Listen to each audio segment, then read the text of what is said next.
પ્રશ્ન છે કે ભારતના સંવિધાનના કયા અનુચ્છેદ પ્રમાણે રાજ્યોને સામાજિક કલ્યાણ એટલે કે સોશિયલ વેલફેર અને સુધારણા માટે કે જાહેર ગણી શકાય તેવી હિન્દુ ધાર્મિક સંસ્થાઓના હિન્દુઓના તમામ વર્ગો માટે અને વિભાગો માટે ખુલ્લી મૂકતો કાયદો સ્વીકારવાનો કાયદો બનાવવાનો અધિકાર જે છે મળેલો છે। ટૂંકમાં ધાર્મિક બાબતની વાત કરે છે તો ધાર્મિક બાબતની આપણે વાત કરીએ તો અનુચ્છેદ 25 આવશે। અનુચ્છેદ 25ની અંદર ધાર્મિક સ્વતંત્રતાની વાત કરેલી છે। ધાર્મિક સ્વતંત્રતા જો અહીંયા વાત કરીએ અનુચ્છેદ 17 તો એ તો અસ્પૃશ્યતા નાબૂદી છે, એબોલિશન ઓફ અનટચેબિલિટી, તો એને અહીંયા કંઈ લેવા દેવા છે નહીં।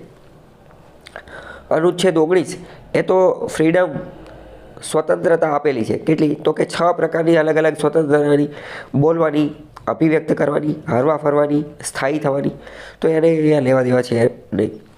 તો જવાબ 25 આવશે। 25 જે છે એ ધાર્મિક સ્વતંત્રતાની એની વાત કરે છે। ધાર્મિક સ્વતંત્રતાની અંદર તમારે 3 P યાદ રાખવાના કે 3 રીતે સ્વતંત્રતા આપેલી છે કે કોઈ પણ ધર્મ જે છે એને પ્રેક્ટિસ કરવાની, એને પ્રોફેસ કરવાની અને એને પ્રોપોગેટ કરવાની। તો 3 P યાદ રાખવાના। ઇંગ્લિશમાં યાદ રાખજો, સરળતાથી યાદ રહી જશે। 3 P કોઈ પણ ધર્મ બાબતે બંધારણ કેટલી સ્વતંત્રતા આપે છે તો કે 3: પ્રેક્ટિસ, પ્રોફેસ અને પ્રોપોગેટ। પ્રેક્ટિસ એટલે કે કોઈ પણ ધર્મ જે છે એને માનવાની, પછી બીજો P જે છે એટલે કે પાળવાની। કોઈ પણ ધર્મ જે છે એ પહેલાં આપણે માનવું એટલે કે એ ધર્મની અંદર આપણે વિશ્વાસ ધરાવતા હોય, એવું જરૂરી નથી કે આપણે એમાં વિશ્વાસ ધરાવતા હોય એટલે એ પાળતા જ હોય। તો પહેલું એમાં એને માનવું, બીજું એને પાળવો અને ત્રીજું એનો ફેલાવો કરો। માનવું, પાળવું અને ફેલાવો કરો ગુજરાતીમાં, અને ઇંગ્લિશમાં જોઈએ તો પ્રેક્ટિસ, પ્રોફેસ અને પ્રોપોગેટ। બરાબર। ભારતના સંવિધાનની 11મી અનુસૂચિમાં પંચાયતો માટે કેટલા કાર્યો, કેટલા વિષયો આપવામાં આવેલા છે? તો આમાં જો ખાલી 11મી અનુસૂચિ લખ્યું હોત તો તમારે એ પણ વિચારવું પડે કે 11મી અનુસૂચિ કોની છે, પણ આ તો અમને બહુ સારું કહી દીધું કે 11મી અનુસૂચિમાં પંચાયત છે એ હારે જ કહી દીધું। તો પંચાયત માટે કેટલા કાર્ય છે? તો પંચાયત માટે 29 કાર્ય છે। તો આ 29 શું છે એ પહેલાં હું તમને સમજાવું। તમને ખ્યાલ હશે કે 7મી અનુસૂચિ છે એમાં કેન્દ્ર યાદી, રાજ્ય યાદી અને સમવર્તી યાદી, આ 3 યાદી છે। અને આ ત્રણેય યાદીમાં કેન્દ્રને, રાજ્યને અને સમવર્તી ત્રણેયની અંદર અલગ અલગ વિષય મૂકેલા છે। અમુકમાં 97, અમુકમાં 100, 105 એવી રીતે અલગ અલગ મૂકેલા છે। તો એવી રીતે પંચાયતો જે અલગ બને પંચાયતો, તો એને કેટલા વિષય આપેલા છે? તો કે 11મી અનુસૂચિ પ્રમાણે પંચાયતોને 29 વિષય આપેલા છે, 29। તો હવે એવી જ રીતે 12મી અનુસૂચિમાં કોણ છે? તો કે 12મી અનુસૂચિમાં છે નગરપાલિકા અને મહાનગરપાલિકા। તો એમને કેટલા વિષય આપેલા છે? તો કે 12મી અનુસૂચિમાં એમને 18 વિષય આપેલા છે। કેટલા? 18। 2 આંકડા મોસ્ટ MP, પંચાયતો માટે 29 વિષય અને નગરપાલિકા માટે 18 વિષય। તમારી માટે હોમવર્ક એ છે કે આ 29 અને 18 વિષય કયા છે એ જોવાના છે। મેં અહીંયા લખેલા નથી, કેમ? કારણ કે એ વિષય કોઈ એટલા મોટા છે નહીં, ખાલી નામના છે। કેવા વિષય છે હું તમને કહી દઉં। જેમ કે સ્વચ્છતા અંગેના વિષયો છે અમુક, ગામની અંદર પંચાયત છે, બરાબર, તો ગામની અંદર વ્યવસાય વેરા અંતે દુકાનની ને એ બધા માટેના, બરાબર। પછી માની લો કે કોઈ ટેક્સ, કર ઉઘરાવા સંબંધીના, કોની ઉપર કર ઉઘરાવી શકશે એ બધું, બજાર, માર્કેટની અંદર, ગામડાની અંદર માર્કેટ, બજાર બનાવવા માટેની, હાટ બનાવવા માટેના, આવા બધા વિષયો છે। કોઈ એટલા ખતરનાક નેક્સ્ટ લેવલના વિષય આપેલા નથી, જે કારણ કે જે બધા મોટા વિષયો જે છે એ તો અનુસૂચિ 7માં કેન્દ્ર, રાજ્ય અને સમવર્તીની અંદર મૂકેલા છે, બરાબર। તો આમાં તો ગામડા માટે, પંચાયત માટે ગામડાને લગતા વિષય આપેલા છે। 2 આંકડા યાદ રાખો, 29 અને 18, બરાબર। જો અહીંયા આપેલું છે 11મી અનુસૂચિના 29 સબ્જેક્ટ, એગ્રીકલ્ચર, લેન્ડ ઇમ્પ્રુવમેન્ટ, આ બધા સબ્જેક્ટ છે। 74માં બંધારણીય સુધારો 1992માં જે થયેલો હતો એના અંતર્ગત 12મી અનુસૂચિ જે છે એ દાખલ કરવામાં આવેલી હતી। પબ્લિક હેલ્થ, અર્બન પ્લાનિંગ, આ બધા કોની અંદર આવશે? તો આ જે 18 સબ્જેક્ટ જે છે મહાનગરપાલિકાના, નગરપાલિકાના, એની અંદર રોડ્સ એન્ડ બિલ્ડિંગ ને એ બધું પણ આવી જશે। Planning, road, bridge, water supply એ બધું આવશે, વોટર સપ્લાય પણ આવી જશે, બરાબર। હવે ચલો બીજું એક પ્રશ્ન એ કે મેં તમને કીધું અહીંયા તો આપી દીધું હતું કે આ 11મી અનુસૂચિમાં પંચાયતોનું જ છે, પણ ન આપ્યું હોય તો તમને ખબર હોવી જોઈએ તો પહેલાં કે 11મી અનુસૂચિમાં પંચાયત છે, તો પહેલાં તમને 12 અનુસૂચિ યાદ હોવી જોઈએ. શું તમને યાદ છે 12 અનુસૂચિ? કે ભારતની 12 ભારતના બંધારણની 12 અનુસૂચિ યાદ રાખવા માટેની એક ટ્રીક છે, પરંતુ આ ટ્રીક ઇંગ્લિશમાં છે, તો હાલ પૂરતી આપણે ઇંગ્લિશમાં જોઈ લઈએ. બરાબર. ગુજરાતીમાં પણ ટ્રીક છે, એ પણ મેં ઓલરેડી યુટ્યુબમાં મૂકેલી જ છે, પણ હવે તમને તો યાદ જ છે તો કંઈ કરવાની જરૂર નથી. અત્યારે ઇંગ્લિશમાં હું તમને કહી દઉં. ઇંગ્લિશમાં શું છે તો કે ટીયર્સ ઓફ ઓલ્ડ પીએમ. યાદ રાખવાનું, ટીયર્સ ઓફ ઓલ્ડ પીએમ. તો પહેલાં ટી એટલે શું તો કે ટેરેટરી એન્ડ સ્ટેટ્સ, એટલે કે ટેરેટરી એટલે વિસ્તાર અને સ્ટેટ્સ એટલે કે રાજ્યો, સંઘ અને તેનું રાજ્ય ક્ષેત્ર, એના જે વિસ્તારો જે છે. પછી ઈનો મતલબ શું થાય? ઇમોલ્યુમેન્ટ્સ. ઇમોલ્યુમેન્ટ્સ એટલે કે ભથ્થાઓ, બધા ભથ્થાઓ. બરાબર. જે બધા પૈસા અને પગારને એ બધું મળતું હોય ભથ્થાઓ. અને તમે એવી રીતે પણ યાદ રાખો. ચલો બીજી અનુસૂચિમાં છે, તો આમાં મોટે ભાગે એવું યાદ રાખવાનું કે 2 નંબરના પૈસા. મોટે ભાગે આપણે એવું વાત કરતા હોય, કોઈ બહુ અમીર વ્યક્તિ બની જાય તો એવું કે આની પાસે તો બધા 2 નંબરના પૈસા છે. તો આમાં પૈસાની બધી વાત, ભથ્થાની ને બધાની વાત 2 નંબરની અંદર છે. એ ઉપર વાત કરીએ તો ઓથ એન્ડ અફિર્મેશન. એ ઉપર અફિર્મેશન. બરાબર. તો અફિર્મેશન એટલે શું તો કે શપથ જે છે એની અંદર આપેલા છે. અને તમે એવી રીતે યાદ રાખી શકો કે શપથ જે છે, બરાબર, તો શપથની અંદર શું છે તો કે 3 અક્ષર છે. શપથ, સ, પ અને થ, 3 અક્ષર છે. તો અનુસૂચિ પણ કઈ હશે શપથની? એ 3જા નંબરની અંદર આપેલી છે. અથવા તમે એવું યાદ રાખી શકો કે મુસ્લિમ સમાજની અંદર લગ્ન વખતે તમને ખ્યાલ હશે 3 વાર એવું બોલવામાં આવે, કબૂલ હે, કબૂલ હે, કબૂલ હે. તો એ એક રીતે શપથ જેવું થયું ને, તો 3 વાર બોલવામાં આવે તો 3જી અનુસૂચિ. બરાબર. પછી 4થી અનુસૂચિ જે છે, તો અહીંયા જો આર આવેલો છે. આર તો કે આર એટલે કે રાજ્યસભાની સીટ. રાજ્યસભાની સીટ જે છે એ રાજ્યસભાની સીટ. આને તમે બીજું એવી રીતે યાદ રાખી શકો, ચોગડો તમે લખો. બરાબર. ચોગડો તમે લખો ને તો 4 નંબર. તો એ તમે જો ચોગડો, જ્યારે તમે ઇંગ્લિશનો ચોગડો લખશો તો એ ખુરશી જેવું હોય ને એવું લાગે છે. ખુરશી જેવું. બરાબર. કે એમાં માણસ બેસી શકે, એની આકૃતિ ખુરશી જેવી જ છે. તો યાદ રાખી લેવાનું કે આ સીટની વાત કરે છે. ચોગડો જે છે એ ખુરશી જેવું, કે અહીંયા કોઈ માણસ બેઠો હોય વચ્ચે એવું લાગે છે. બરાબર. તો એટલે કે રાજ્યસભાની સીટ એની અંદર આવી જશે, અથવા આ આર ઉપરથી. પછી ટીયર્સમાં એસ છે, તો એસ એટલે કે શિડ્યુલ એરિયા. શિડ્યુલ્ડ એરિયા, આરક્ષિત વિસ્તારો, આદિજાતિ વિસ્તારો. પછી ઓ છે, તો કે ઓ એટલે કે અધર ટ્રાઇબલ એરિયા. 5મી અને 4થી બંને અનુસૂચિની અંદર શિડ્યુલ એરિયા આપેલા છે અને બંનેની અંદર અલગ અલગ આપેલા છે. 4થી અનુસૂચિ જે છે, 5મી અનુસૂચિ જે છે, 5મી અનુસૂચિ એમાં 4 રાજ્ય આપેલા છે અને અધર ટ્રાઇબલ એરિયા છે. 6ઠ્ઠી અનુસૂચિ જે છે એમાં 10 વિસ્તારો આપેલા છે, 10 રાજ્યો આપેલા છે. બરાબર. પછી એફ આવશે, તો કે એફ ઉપરથી ફેડરલ લિસ્ટ આપેલું છે. એટલે કે 7મી અનુસૂચિ, તો 7મીમાં જે સંઘ યાદી, કેન્દ્ર યાદી, રાજ્ય યાદી અને સમવર્તી યાદી એ આવશે. ઓકે. પછી ઓ ઉપરથી શું આવશે તો કે ઓફિશિયલ લેંગ્વેજ, એ 8મી અનુસૂચિ ઉપરથી. 8મી. એવી રીતે પણ યાદ રાખી શકાય. આ એટલે 8મી અનુસૂચિ અને ભ એટલે ભાષા. 8મી અનુસૂચિ અને ભાષા. બરાબર. પછી ઓફ ઓલ્ડ પીએમ, તો એલ એટલે લેન્ડ રિફોર્મ. તો લેન્ડ રિફોર્મ, જમીન સુધારણા સંબંધિત જે છે એની સંબંધિત જ 9મી અનુસૂચિ બનાવવામાં આવેલી હતી. 9મી અનુસૂચિ. બરાબર. તો એ લેન્ડ રિફોર્મ, જમીન સુધારણા સંબંધિત કહી શકાય. અથવા 9મી અનુસૂચિ જે છે એને નિયમો અને વિનિયમો પણ કહેવામાં આવે છે. નિયમો અને વિનિયમો એની માટેની અનુસૂચિ, તો એ પણ 9મી છે. બરાબર. પછી ડી ઉપર જોઈએ 10મી અનુસૂચિ, તો એ ડિફેક્શન. 52માં સુધારા અંતર્ગત જે બનાવવામાં આવેલી હતી એ ડિફેક્શન એટલે કે પક્ષ પલટા વિરોધાની. બરાબર. 11મી જોઈએ તો એ પણ પંચાયતો 73માં સુધારાથી બનાવેલી હતી 1992માં. અને એમ છેલ્લી 12મી અનુસૂચિ મ્યુનિસિપાલિટી, એ પણ 1992માં 74માં સુધારાથી. પહેલાં તમને ખબર હોવી જોઈએ કે શરૂઆતમાં 8 અનુસૂચિ હતી, અત્યારે 12 અનુસૂચિ છે. 12 નામ ખબર હોવી જોઈએ. અને જે વધારાની 4 જે ઉમેરવામાં આવી, તો એ 4 ઉમેરવામાં જે આવી છે એ કયા કયા સુધારા અંતર્ગત ઉમેરવામાં આવી છે. તો પહેલાં 8 હતી, 9મી કઈ આવી તો કે નિયમો અને વિનિયમો, પરિનિયમો, લેન્ડ રિફોર્મ, જમીન સુધારણા સંબંધિત જે આવેલી હતી એ. બરાબર. એ પ્રથમ બંધારણીય સુધારાથી ઉમેરવામાં આવી. 9મી. એવી રીતે યાદ રાખી શકો કે પહેલાં 8 અનુસૂચિ હતી અને પછી જે 9મી ઉમેરાઈ ને, તો એ તરત જ પહેલાં જ બંધારણીય સુધારામાં ઉમેરાઈ ગઈ. બરાબર. પછી 10મી તો એ પક્ષ પલટા વિરોધી ધારો એ 52માં સુધારાથી ઉમેરવામાં આવી. પછી પંચાયતો 73માં સુધારાથી અને મ્યુનિસિપાલિટી 74માં સુધારાથી. ઓકે. યાદ રહેશે કે નહીં? આગળ છે 2 વિધાન આપેલા છે કે બાળ મજૂરીને અટકાવવા અંગે બાળ મજૂર પ્રતિબંધ અને નિયમન અધિનિયમ 1986નો કાયદો છે. તો હા, બરાબર, બિલકુલ સાચી વાત છે. 1986નો ચાઇલ્ડ લેબર પ્રોહિબિશનમાં અને રેગ્યુલેશન અંતર્ગતનો એક એક્ટ બનાવવામાં આવેલો છે. તો એ વાત બિલકુલ સાચી છે. બીજી વાત કરીએ કે ભારતીય સંવિધાનના અનુચ્છેદ 24માં 14 વર્ષથી નીચેની વયના બાળકોને કોઈ કારખાનામાં કે ખાણે કામ રાખી શકાશે નહીં. એ વાત સાચી છે? તો કે હા, એવી જોગવાઈ છે. એ વાત સાચી છે, બિલકુલ સાચી વાત છે. 24 વર્ષ કરતાં નીચેની ઉંમરના બાળકો હોય એને ભારે જોખમી ઉદ્યોગોની અંદર કામે રાખી શકાય નહીં. બરાબર. હવે જો આની અંદર અમુક એક્સેપ્શન પણ છે કે બાળકોને જે છે એ કામે રાખી શકે, પણ એ ભારે ન હોવું જોઈએ, જોખમી ન હોવું જોઈએ.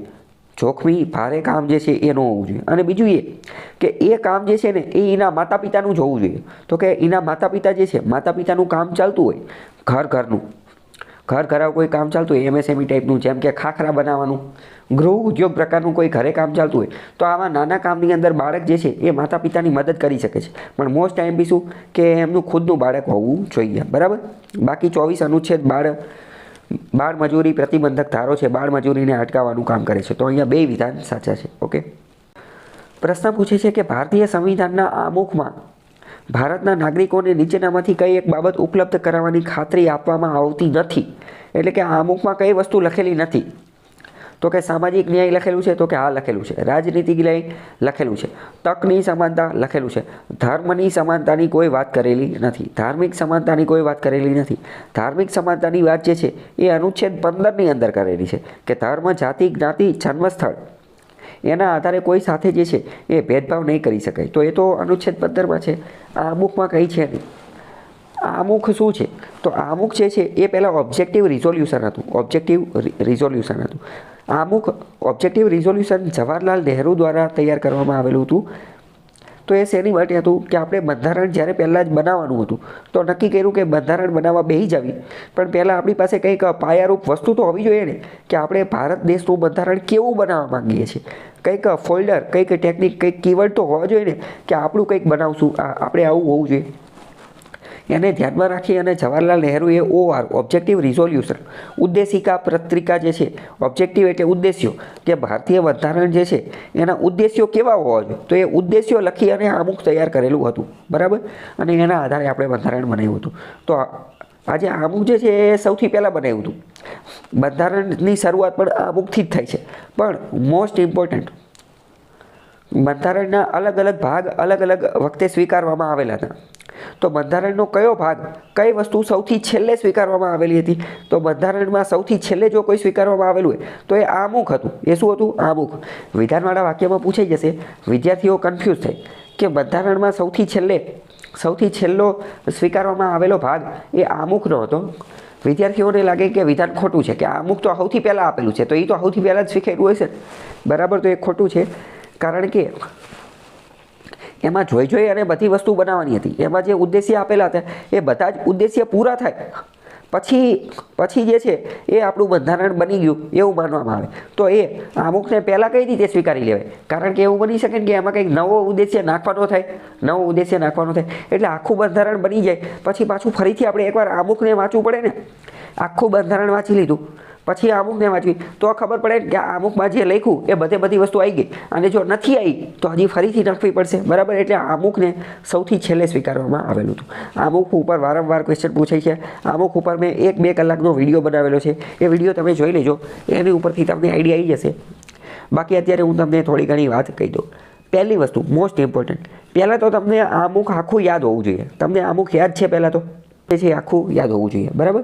નો યાદ હોય તો યાદ રાખી લેવાનું. અહીંયા આપણે જોઈ લઈએ કે આમુખ શું છે. તો કે we the people of India having solemnly resolve to constitute India into a sovereign, socialist, secular, democratic republic. તો પહેલાં તો પ્રશ્ન પૂછે છે આમુખની શરૂઆત ક્યાંથી થાય છે? તો કે આમુખની શરૂઆત થઈ છે વી ધ પીપલ ઓફ ઇન્ડિયા, અમે ભારતના લોકો. આમુખની અંદરથી મુખ્યત્વે 4 માહિતી મળે છે. એ 4 માહિતી જોઈએ. પહેલી માહિતી મળે છે સોર્સ ઓફ પાવર, એટલે કે સત્તા જે છે, સત્તા એનું ઉદ્ભવ સ્થાન કયું છે? સત્તા ક્યાંથી મળે છે? તો કે સત્તા ક્યાંથી મળે છે? તો કે we the people of India, અમે ભારતના લોકો, એમાંથી સત્તા મળે છે. વી ધ પીપલ ઓફ ઇન્ડિયા, અમે ભારતના લોકો, ત્યાંથી સત્તા મળે છે. બરાબર. પહેલું. બીજી વસ્તુ શું? તો કે નેચર ઓફ ઇન્ડિયન સ્ટેટ, ભારતીય રાજ્યનો પ્રકાર કેવો રહેશે? ભારતીય રાજ્ય, ભારત દેશ જે છે એનો પ્રકાર કેવો રહેશે? તો કે સોવરેન રહેશે, સાર્વભૌમ, સોશિયલિસ્ટ એટલે કે સમાજવાદ પ્રકારનો રહેશે, સેક્યુલર એટલે કે પંથ નિરપેક્ષ અથવા બિન સાંપ્રદાય પ્રકારનો રહેશે, ડેમોક્રેટિક એટલે કે લોકશાહી અને રિપબ્લિક એટલે કે પ્રજાસત્તાક.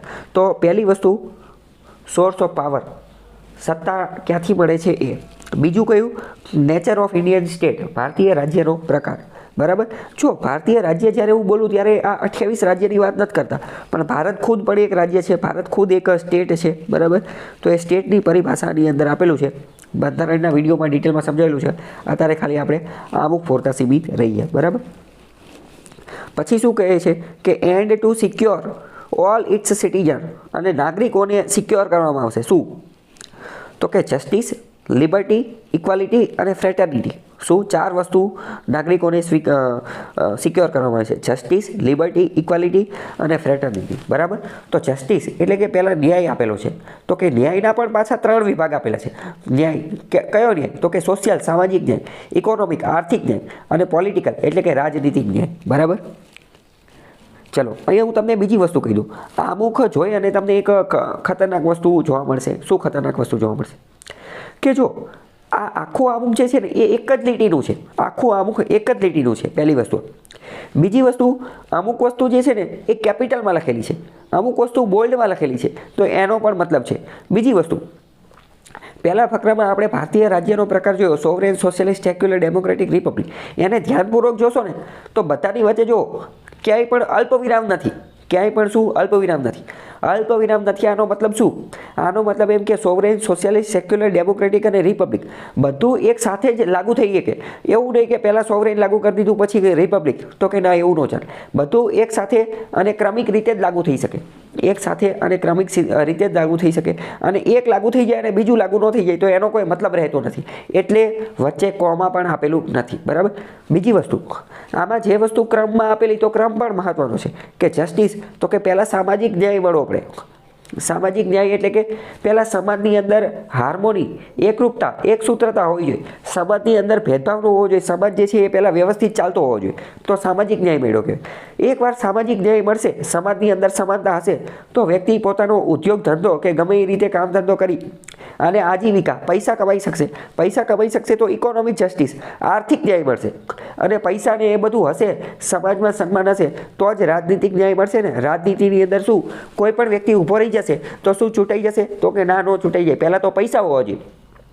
તો પૈસા માટે ઇકોનોમિક જસ્ટિસ હોવો જોઈએ, પૈસા હોવો જોઈએ. બીજું, સમાજમાં રૂતબો હોવો જોઈએ, સમાજમાં ઓળખાણ, તો સોશિયલ જસ્ટિસ હોવો જોઈએ. બરાબર. તો ક્રમ પણ મહત્વનો છે કે જસ્ટિસ. પ્રશ્ન પૂછી જશે અમુકમાં કેટલા પ્રકારના ન્યાય આપેલા છે? 3 પ્રકારના: સોશિયલ, ઇકોનોમિક અને જસ્ટિસ. સામાજિક, આર્થિક અને રાજનીતિક. અને એક જ ક્રમમાં હોવા જોઈએ. પછી લિબર્ટી એટલે કે સ્વતંત્રતા. 5 પ્રકારની સ્વતંત્રતા આપેલી છે. અમુકમાં 5 પ્રકારની સ્વતંત્રતા આપેલી છે. અનુચ્છેદ 19ની વાત કરીએ એમાં 6 પ્રકારની સ્વતંત્રતા છે, જ્યારે આ અમુકમાં 5 પ્રકારની. કઈ કઈ? થોટ, એક્સપ્રેશન, બિલીફ, ફેઇથ અને વર્શિપ. Yes, right.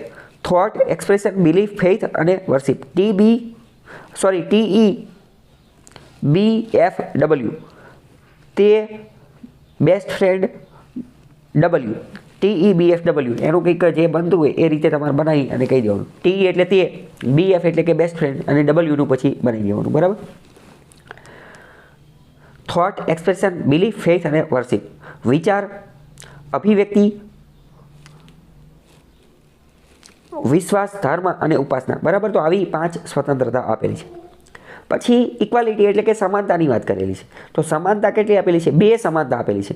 તો કે equality of status and opportunity and two promote, એટલે કે સ્ટેટસ અને તકની સમાનતા. તકની સમાનતા, સ્ટેટસ અને તકની સમાનતા એ આપવામાં આવેલી છે. અને પછી વાત કરીએ કે ફ્રેટર્નિટી. ફ્રેટર્નિટી એટલે કે બંધુત્વતા, ભાઈચારો. ભારતના તમામ લોકો માટે જે છે ફ્રેટર્નિટી, બંધુત્વતા જે છે એની વાત કરવામાં આવેલી છે. અને તમામ લોકોની ડિગ્નિટી, ઇન્ડિવિડ્યુઅલ ડિગ્નિટી, મહાનતા જળવાઈ રહે એની વાત કરેલી છે. અને unity and integration of nation. Fraternity રાખશો, બંધુત્વતા રાખશો તો ભારતની યુનિટી, એકતા જળવાઈ રહેશે અને ઇન્ટિગ્રિટી, અખંડિતતા જે છે રાષ્ટ્રની એ જળવાઈ રહેશે. તો એ ફ્રેટર્નિટી માટે જરૂરી છે. બરાબર. તો ત્રીજા નંબરની આ વસ્તુ આપેલી છે કે નાગરિકોને કઈ કઈ વસ્તુ મળેલી છે. નાગરિકોને કઈ કઈ વસ્તુ મળેલી છે એ ત્રીજા નંબરનો પોઈન્ટ. અને છેલ્લે શું આપેલું છે કે in our constituent assembly This 26th day of November 1949 do hereby adopt, enact and give to ourselves this constitution. કે આ તારીખના દિવસે અમે બંધારણ સભા જે છે એ અમને ગિફ્ટ આપીએ છીએ. બરાબર.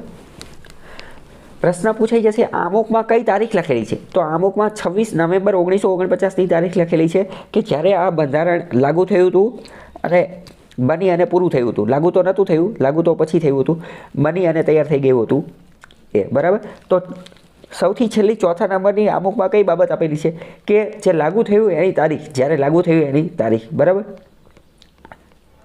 તો આમુખ એ અત્યંત મહત્વનું ડોક્યુમેન્ટ છે. વારંવાર એમાંથી પ્રશ્નને એ બધું પૂછાતું હોય છે. બરાબર. નીચે આમુખ લખેલું છે એ તમે તમારી રીતે વાંચી શકો છો. આખું તમને યાદ હોવું જોઈએ.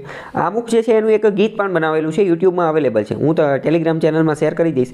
એ તમે એવું લાગે ને તો વારંવાર એ ગીત જે છે એ જોતું રહેવાનું, જેના કારણે આખું આમુખ જે છે એ યાદ રહી જાય. મ્યુઝિક સ્વરૂપે, મ્યુઝિકને એ બધું આપી અને આમુખનું આખું ગીત સ્વરૂપે તૈયાર કરેલું છે. તો એ તમે લખી શકો, મતલબ યાદ રાખી શકો. બરાબર.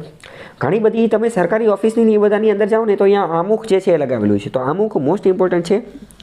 બરાબર. જો નીચે ગુજરાતીમાં પણ આપેલું છે આમુખ, તો કે અમે ભારતના લોકો, ભારતને સાર્વભૌમ, સમાજવાદી, બિન સાંપ્રદાયિક, એ લખેલું છે. બરાબર. તમે એકવાર વાંચી લેજો, પીડીએફમાં પણ આપેલું છે.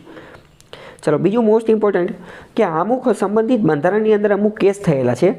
તો 3 કેસ થયેલા છે. એ 3 કેસ આપણે જોઈ લઈએ કે 4 કેસ થયેલા છે. 4 કેસ આપણે જોઈ લઈએ કે કયા કયા છે. આમુખ સંબંધિત પહેલો કેસ છે ને એ બંધારણ લાગુ થયું એના 10 વર્ષમાં તે 1960માં જ થઈ ગયો. એનું નામ છે બેરુબારી કેસ. આ બધા કેસો એની માટેના હતા કે આમુખ એ બંધારણનો ભાગ છે કે નહીં, આમુખને બંધારણનો ભાગ ગણો કે ન ગણો. તો 1960 બેરુબારી કેસની અંદર સુપ્રીમ કોર્ટે એવું કીધું કે આમુખ એ બંધારણનો ભાગ નથી. પછી એના 13 વર્ષ પછી કેશવાનંદ ભારતી કેસની અંદર સુપ્રીમ કોર્ટે એવું કીધું કે આમુખ એ બંધારણનો ભાગ છે, આમુખ એ બંધારણનો ભાગ છે. 1950ની જ વાત કરીએ. બરાબર. તો એ ગોપાલનની અંદર પણ, ગોપાલન જે છે, ગોપાલન કેસની અંદર, એની અંદર આ આમુખની વાત હતી. પણ આ બધાની મોસ્ટ આઈએમપી તો 3 કેસ હતા. એક તો બેરુબારી કેસ, એક તો કેશવાનંદ ભારતી કેસ અને એની પછીનો LIC ઓફ ઇન્ડિયા કેસ. એ કેસની અંદર સુપ્રીમ કોર્ટે ફરીથી એ ઠેરવું કે આમુખ જે છે એ બંધારણનો ભાગ છે જ તે.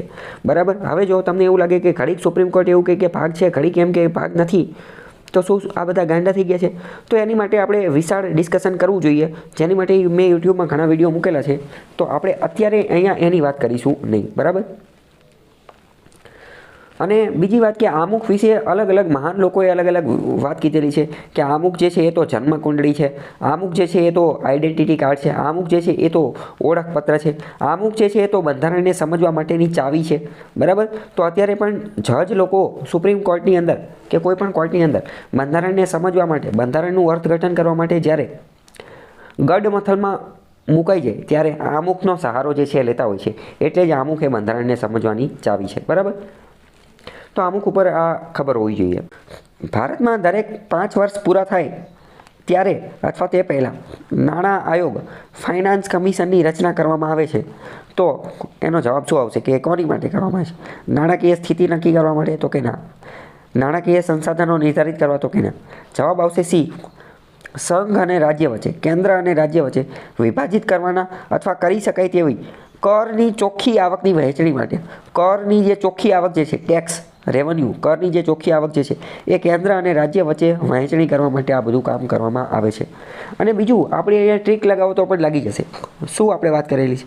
જે સૌથી લાંબો હોય એ જવાબ હોય. સી ઓપ્શન સૌથી લાંબો છે, તરત તમે જવાબ સુધી પહોંચી જાઓ. બરાબર.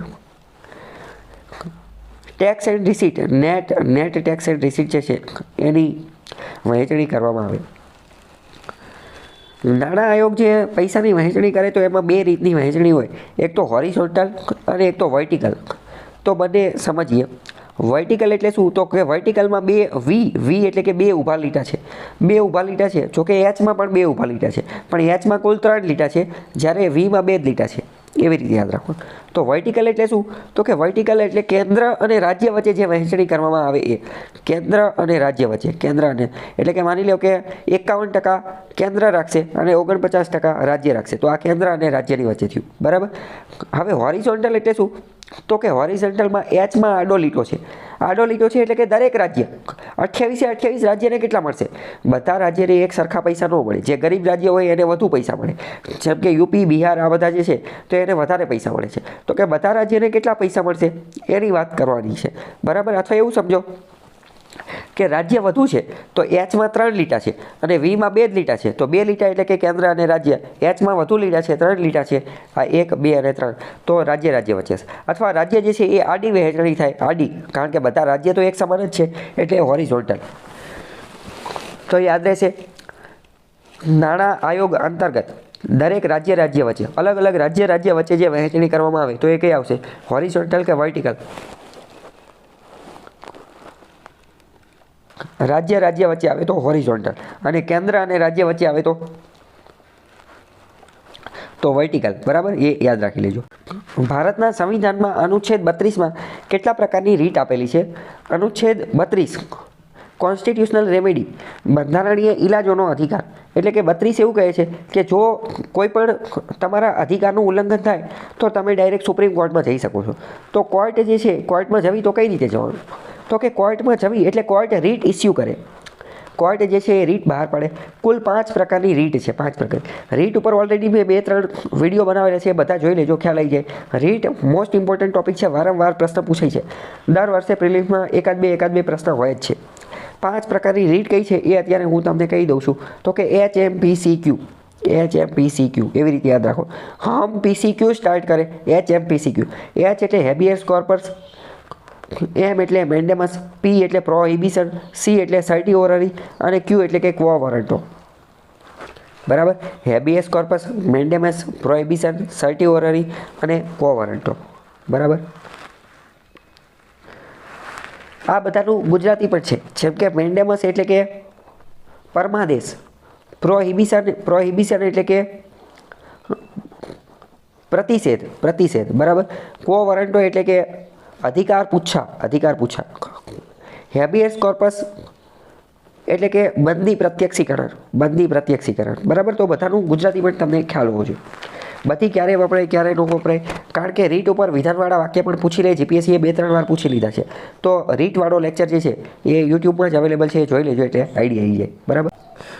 નાણાં કમિશન એટલે કે ફાઇનાન્સ કમિશન એટલે ભારતના સંવિધાનના અનુચ્છેદ ખાલી જગ્યા અનુસાર રાજ્યપાલે રચેલું. બરાબર. હવે જો પહેલાં તો આપણે વાત કરીએ નાણાં કમિશન, ફાઇનાન્સ કમિશન, એ અનુચ્છેદ 280માં આવે. એ અનુચ્છેદ 280, પણ એ કેન્દ્રીય નાણાં કમિશન છે, કેન્દ્રીય નાણાં પંચ. બરાબર. તો એની જેવું જ એક બીજું ફાઇનાન્સ કમિશન નાણાં પંચ આવે રાજ્યનું, state finance commission, SFC, state finance commission. તો એ ક્યાં આવે ને એ આપણે જોઈએ. હવે એની માટે તમે સમજો, અનુચ્છેદ 243 આર્ટિકલ 243, આની અંદર જે છે ને એ પંચાયતની રચના અને એની બધી બાબતની વાત કરેલી છે બંધારણની અંદર. બંધારણના અનુચ્છેદ 243ની અંદર પંચાયત, ગ્રામસભા, પંચાયતની ચૂંટણીઓ એ બધાની વાતો જે છે એ કરેલી છે. પણ એના આર્ટિકલ જે છે ને એ એથી લઈને તો કંઈક O સુધી કે એમ કંઈક છે. તો પહેલાં તો તમને આ એથી લઈને તો O સુધીના બધા ખબર હોવા જોઈએ, કારણ કે મેં અમુક પરીક્ષા જોયેલી છે ને તો એમાં ડાયરેક્ટ પ્રશ્ન પૂછાય છે.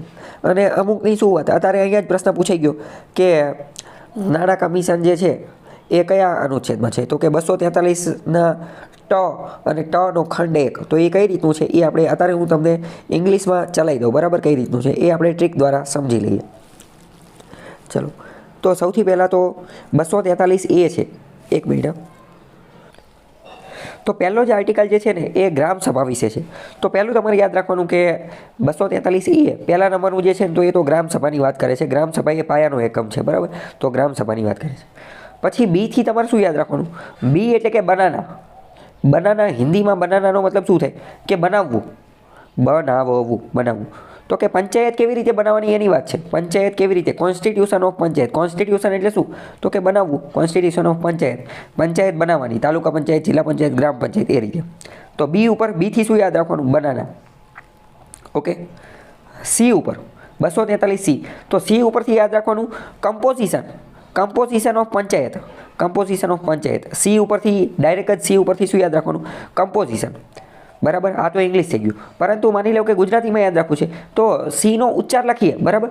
સીનો ઉચ્ચાર લખીએ તો સ અને એને દીર્ઘઈ થાય સી, અને સીનું ગુજરાતી કરીએ કમ્પોઝિશન તો શું થાય? સંરચના. તો કે શું થશે કે પંચાયતની સંરચના, પંચાયતની સંરચના. ખબર પડી કે ન પડી? સી ઉપરથી આપણે શું યાદ રાખશું? 243 સી, તો ડાયરેક્ટ યાદ રાખી લેવાનું સી ઉપરથી કમ્પોઝિશન. પણ ગુજરાતીમાં યાદ રાખવું છે તો સી એટલે શું? તો કે ઉચ્ચારમાં સી જોઈએ તો કે સી ઉપરથી શું? તો કે સંરચના, બરાબર. હવે પ્રશ્ન થાય કે બી અને સીમાં શું ફેર? આ તો કોન્સ્ટિટ્યુશન છે અને આ કમ્પોઝિશન છે. તો કે જો કોન્સ્ટિટ્યુશન એટલે કે પંચાયત બનાવવાની, તાલુકા પંચાયત, જિલ્લા પંચાયત ને ગ્રામ પંચાયત ને એ બધું. અને કમ્પોઝિશન એટલે કે સંરચના. સંરચના એટલે કે ચલો પંચાયત તો બનાવી દીધી, પણ એમાં સભ્ય કેટલા હશે? મહિલા સભ્ય કેટલા હશે? સરપંચ કેટલા હશે? પ્રમુખ કેટલા હશે? ઉપપ્રમુખ કોણ હશે? તો આ શું થયું? આ સંરચનાથી. કોન્સ્ટિટ્યુશન ઓફ પંચાયત એટલે કે પંચાયત બનાવી દેવાની, અને કમ્પોઝિશન એટલે કે એની રચના, એનું અંદરનું માળખું કેવું હશે. બંનેનો ડિફરન્સ ક્લિયર થયો? ઓકે, ચલો આગળ જોઈએ. 243 ડી ઉપરથી શું યાદ રાખો? ડી ઉપરથી યાદ રાખો ડિપ્રેસ્ડ ક્લાસ, ડિપ્રેસ્ડ ક્લાસ. દલિત લોકો માટે બાબા સાહેબે આ શબ્દ વાપરેલો હતો, ડિપ્રેસ્ડ ક્લાસ. તો કે ડિપ્રેસ્ડ ક્લાસ લોકો માટે જે છે એ રિઝર્વેશનની જાહેરાત કરેલી છે, બરાબર. તો ડી ઉપરથી ડિપ્રેસ્ડ અથવા ડી ઉપરથી દલિત અને ડી ઉપરથી રિઝર્વેશન. તો કે પંચાયતની અંદર જે છે એ અનામત રાખવામાં આવશે, રિઝર્વેશન. ડી ઉપરથી દલિત, ડિપ્રેસ્ડ ક્લાસ એની ઉપરથી, બરાબર. પછી 243 એફ ઉપરથી આપણે શું યાદ રાખવાનું? તો કે એફ ઉપરથી એવું યાદ રાખો કે ફેલ થઈ ગયા. શું થઈ ગયા? તો કે ફેલ થઈ ગયા. તો કે કોણ ફેલ થઈ ગયા? તો કે અમુક પંચાયતના સભ્યો જે છે ને, અમુક પંચાયતના સભ્યો એ અમુક પ્રકારના કાંડ કરશે કે અમુક પ્રકારના ગુના કે અમુક પ્રકારના કામ કરશે ને, તો એ પંચાયતના સભ્ય બનવાથી ડિસ્ક્વોલિફાઈ થઈ જશે, ફેલ થઈ જશે. તો પછી એ જે છે એ પંચાયતના સભ્ય જે છે એ બની શકશે નહીં. તો 243 એફ એટલે શું થાય? તો કે ફેલ થઈ ગયા, ડિસ્ક્વોલિફિકેશનની વાત કરેલી છે. ખ્યાલ આવ્યો? આ ટ્રીક જે હું કહું છું મગજમાં ઉતરે છે. ફેલ એટલે કે તો કે પંચાયતના સભ્યો ફેલ થઈ ગયા, બરાબર. ઓકે, ચલો હવે પછી છે 243 જી. તો જી ઉપરથી તમે યાદ રાખો, જી ઉપરથી શું? તો કે જી ઉપરથી ગોળી, જી ઉપરથી ગોળી અથવા ગોળી. આપણે ગોળી ખાતા હોય, આ બંદૂકની ગોળીની વાત નથી, અથવા તો બંદૂકની ગોળી સમજો તો બંદૂકની ગોળીની અંદર એ પાવર હોય, શક્તિ હોય કે કોઈ પણને મારી નાખે, પહેલી વસ્તુ. બીજી વસ્તુ, આપણે ગોળી ખાતા હોય ક્યારે? તો કે વિટામિનની ગોળી હોય અથવા ડૉક્ટરે આપણને કોઈ ગોળી આપેલી હોય. જ્યારે આપણને અશક્તિ આવી ગઈ હોય ત્યારે આપણને ગોળી આપે કે જેના કારણે આપણી અંદર પાવર, શક્તિ આવી જાય. તો બસ 243 જીથી આપણે ગોળી લઈ લેવી તો શું થાય? કે રાજ્યને પાવર આપે. શેની માટેનો?